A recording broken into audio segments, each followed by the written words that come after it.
નમસ્કાર મિત્રો, દેશ અને દુનિયાના સુપરફાસ્ટ સમાચારમાં તમારું સ્વાગત છે। ઓનલાઈન સોનું ખરીદનારાઓ સાવધાન થઈ જાઓ। અમદાવાદમાં 12.60 લાખની છેતરપિંડીનો ચોંકાવનારો કિસ્સો સામે આવ્યો છે। અન્ય મહત્વના સમાચારો પર નજર નાખીએ તો જામનગરમાં દિવાળીના તહેવાર નિમિત્તે હિન્દુ મુસ્લિમ સમાજના અગ્રણીઓ સાથે શાંતિ સમિતિની બેઠક યોજાઈ। અન્ય મહત્વના સમાચારની વાત કરીએ તો જામનગરના ગ્રામ પંથકમાં લાયસન્સ મેળવ્યા વિના ફટાકડાનું વેચાણ કરતા તત્વો પર પોલીસ તંત્રની તવાઈ, 4 વેપારીઓ પકડી પાડવામાં આવ્યા છે। અન્ય મહત્વના સમાચારની વાત કરીએ તો લાલપુરના મેઘપર ગામમાંથી વધુ એક ડિગ્રી વગરનો બોગસ તબીબ ગરીબ દર્દીઓના આરોગ્ય સાથે ચેડા કરી રહેલો અંતે પકડાઈ ગયો છે। અન્ય મહત્વના સમાચારની વાત કરીએ તો વડોદરાના ધનીયાવી રોડ પર જોખમી કેમિકલ ફેંકનાર શખ્સો સામે ગુનો દાખલ કરવામાં આવ્યો છે।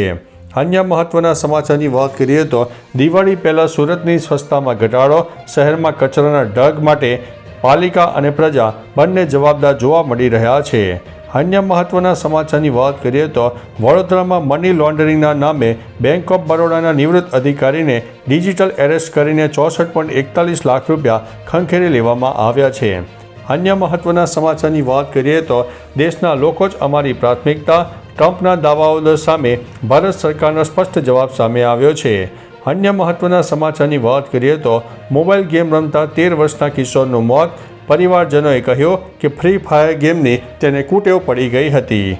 અન્ય મહત્વના સમાચારની વાત કરીએ તો માઇક્રોસોફ્ટે વિન્ડોઝ 10ને સપોર્ટ આપવાનું આજથી બંધ કરી દીધું છે। મહત્વના સમાચારો પર નજર નાખીએ તો ભારત ડોનાલ્ડ ટ્રમ્પના દુશ્મન બ્રાઝિલને ઘાતક આકાશ મિસાઇલ સપ્લાય કરવાની તૈયારીમાં જોવા મળ્યું છે।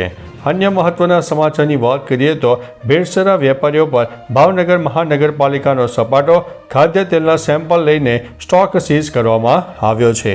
તો ચાલો મિત્રો, ફરીથી દેશ અને દુનિયાના સુપરફાસ્ટ સમાચાર લઈને મળતા રહીશો। ત્યાં સુધી અમને રજા આપશો। નમસ્તે।